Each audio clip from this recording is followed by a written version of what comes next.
In the plan editor, you can build a hierarchical tree of locations, properties, and assets called nodes.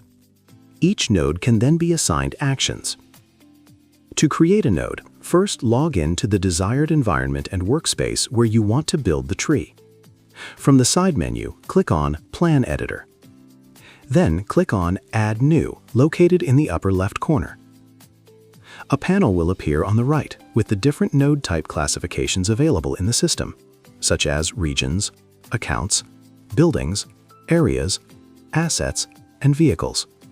Within each classification, you will find the preloaded nodes that the system manages. Select the classification of the node type you want to add and click Next. A series of fields will appear where you can fill in the corresponding information. In another video, you will see how to edit these fields and how to create custom nodes. You can continue adding independent nodes or start creating hierarchies, allowing you to structure the different locations of your plant, hotel, or factory, including their areas and the equipment in each. At any time, you can add a child node to an existing node.